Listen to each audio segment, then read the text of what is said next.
We all know Maki is the second Zen'in outcast for having no cursed energy, but what if that wasn't the case? What if Maki and Mai, her twin sister, switched roles? What if Maki had cursed energy? How would her life go? How would the fight she had in the original timeline fare? Are you excited? Because I am. Let's get right into it. Now, as we know, the Zen'in clan has always been a breeding ground for strength, physical dominance, cursed techniques, and bloodline supremacy. Yet, within its walls, two sisters were born as anomalies. In the original timeline, Maki was stripped of cursed energy, but possessed unnatural strength, while Mai had cursed energy but lacked ambition. One was discarded for being powerless, the other forced into the role of an unwilling sorcerer. But what if things had been different? What if Maki had been born with cursed energy while Mai was the one completely rejected by Jujutsu? Would their fates have reversed? Would their destinies have been any less tragic? Or would the Zen'in name have crushed them all the same? In this timeline, Maki is recognized by the clan not as a failure, but as a sorcerer with potential. She's placed under Naoya's training, learning the ways of the elite. Meanwhile, Mai, with no cursed energy, is left to the sidelines,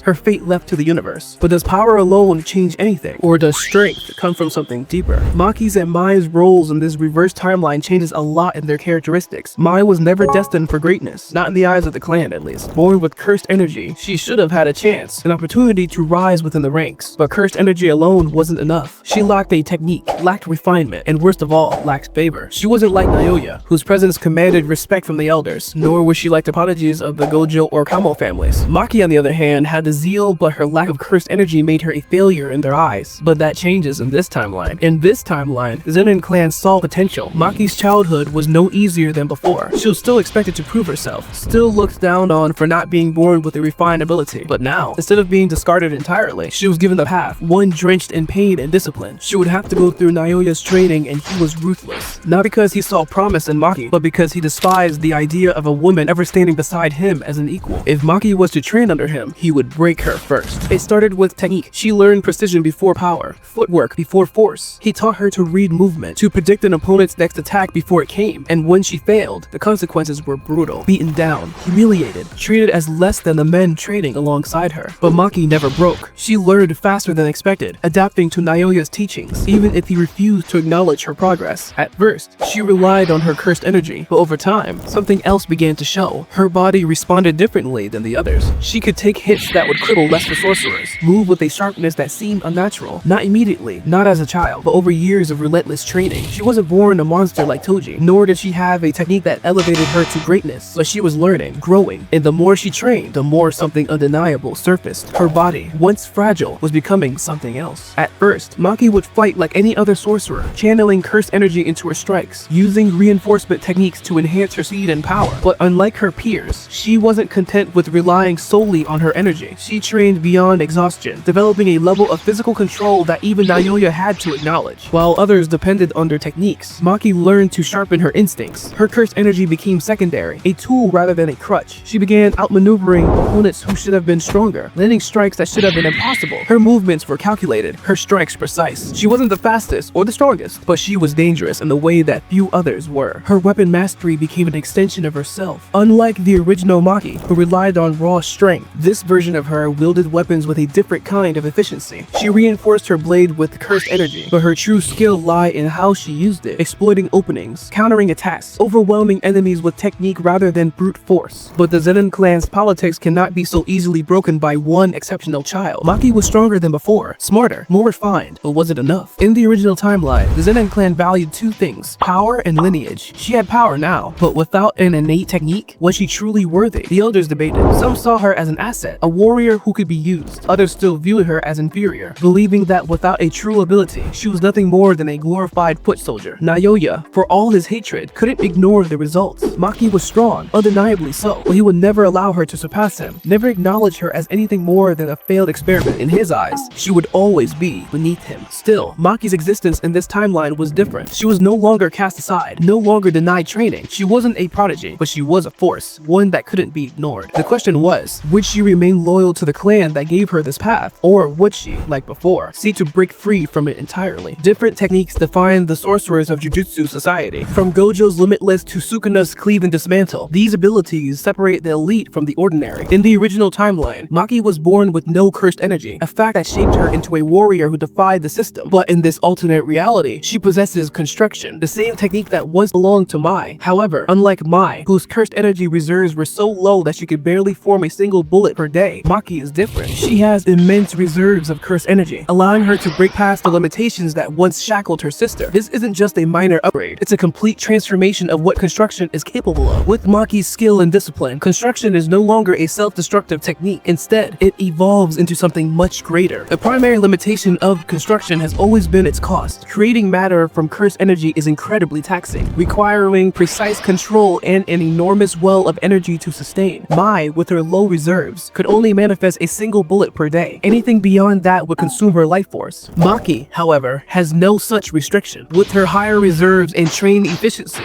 she rewrites the limits of construction, turning it from a niche ability into a battlefield-dominating force. The first and most obvious application of Maki's construction technique is the creation of bullets. Unlike Mai, who could only create one, Maki can generate dozens, perhaps even hundreds, of cursed bullets mid-battle. Instead of relying on conventional firearms, she can create cursed energy-infused ammunition, allowing her to pierce through barriers and even high-level sorcerers' defenses. Unlike traditional bullets, these projectiles could be designed to carry special properties, such as tracking movements, expanding on impact, or even exploding with cursed energy. With her control, she could fire entire volleys without exhausting herself, making her a long-range nightmare on the battlefield. If Mai was dangerous with a revolver, Maki is lethal with an entire cursed armory at her disposal. And beyond this application, she can do a lot more. Construction isn't limited to bullets. Maki can forge a vast arsenal of weapons, ranging from swords to spears to specialized curse tools. Instead of carrying multiple weapons like in the original timeline, Maki can simply create new ones mid-fight, adjusting her arsenal depending on the situation. Unlike ordinary weapons, hers would be infused with cursed energy, making them more effective against cursed spirits. She could generate throwing knives, shuriken, or even barriers, overwhelming opponents with her sheer variety of options. Her style shifts from brute force weapon combat to a highly adaptable, tactical fighting method, allowing her to counter any enemy she faces. And you might be thinking, she's already overpowered, but it gets even better. Maki's true potential, however, lies in the recreation of special grade cursed tools. Cursed tools are rare because forging them requires immense cursed energy and precise craftsmanship. In the original timeline, the inverted spear of heaven and black rope were legendary tools with anti-cursed energy properties, but their creation methods were lost to time. But what if Maki could create them herself? In the original timeline, Mai's sacrifice was a crucial part to unlocking Maki's full potential. In this timeline, what is Mai also sacrificed herself, but instead of Maki gaining access to heavenly restriction, she instead gains access to a domain expansion, a feat that has been withheld from her as she still shares between them as twins. Mai's sacrifice would give Maki access to even more dangerous levels of cursed technique. She could create legendary weapons, a domain filled with weapons made from construction. This legendary weapon has a simple yet terrifying property. It completely nullifies cursed techniques. Gojo himself was nearly killed by it, proving just how powerful it is. If Maki could recreate it using construction, it would change the power dynamics of the entire Jujutsu world. With her high reserves, she could form multiple weapons with anti-cursed energy properties, making her a direct counter to sorcerers reliant on their techniques. Even Gojo's Limitless wouldn't work against it. Maki could bypass near-invincible defenses with a single strike. Unlike traditional users who had to carry the weapon, she could summon and dismiss it at will, preventing enemies from stealing or countering it. The existence of multiple inverted spears of heaven would completely shift the balance of power. Even Kenjaku and Sukuna would be forced to acknowledge the threat she poses. Another cursed tool, the Black Rope, capable of disrupting and erasing cursed techniques. In the original timeline, Miguel's clan had the ability to create it, but the knowledge was seemingly wiped out. With construction, Maki could bring it back. Instead of just using it as a weapon, she could generate entire nets of Black Rope, turning battlefields into cursed energy dead zones. Sorcerers who rely on techniques would be completely helpless against her, unable to activate their abilities. She could create binding chains that lock away cursed energy, making her a natural counter to nearly every high-level Jujutsu user. If one strand of Black Rope was dangerous, an entire arsenal of it would be apocalyptic. If Mai indeed does sacrifice herself like she did in the original timeline, Maki could potentially develop a domain expansion, one that turns the battlefield into her personal armory. In this domain, weapons materialize endlessly, raining down from all directions. Opponents are overwhelmed not just by sheer numbers, but by the unpredictability of what she can create. A storm of bullets, swords, and chains that never ceases and certainly hits its target. Every weapon she generates carries special properties, from cursed energy absorption to technique nullification. Unlike other domains that rely on a single finishing move, hers is a prolonged war zone, trapping enemies in a fight they cannot win. Even domain expansion users would struggle struggle. How do you counter a domain where the very air is filled with weapons designed to kill you? Maki, with this ability, will become a nightmare. A sorcerer whose power isn't just physical but conceptual. A walking arsenal capable of forging the most dangerous weapons in history. But how would this new ability change her battles from the original time? Aren't you curious? Let's take a look. Anime lover boy here, mid-editing. I just wanted to pause the video and ask you to subscribe if you like this kind of video. And while you're down there, why not leave a like as well? Spoiler alert if you're not caught up on the manga. Maki Zen'in was already a force of nature with no cursed energy, relying solely on physical prowess and sheer willpower. But in this alternate timeline, with a technique that allows her to create weapons and ammunition at will, she would be undoubtedly unstoppable. But how would this version of Maki fare in the battles we've already seen in Jujutsu Kaisen? Let's revisit her key fights and see how much deadlier she would have become. How Maki's battles would have changed. In the original timeline, Mai sacrificed herself to forge a weapon for Maki, understanding that their shared existence limited their potential. But what if Maki had cursed energy and construction from the start? Mai's weakness wouldn't have hindered Maki's growth. She could have already been refining her ability to forge weapons. Instead of relying on Mai's final act, Maki could have created her own cursed tools mid-battle, meaning she wouldn't need to wait for an external power-up. This version of Maki might not have needed Mai's sacrifice at all. She would have already surpassed her limitations naturally. In this timeline, Mai doesn't need to die, and Maki continues her ascent with her sister still alive. Naoya's speed gave Maki immense trouble during their first confrontation,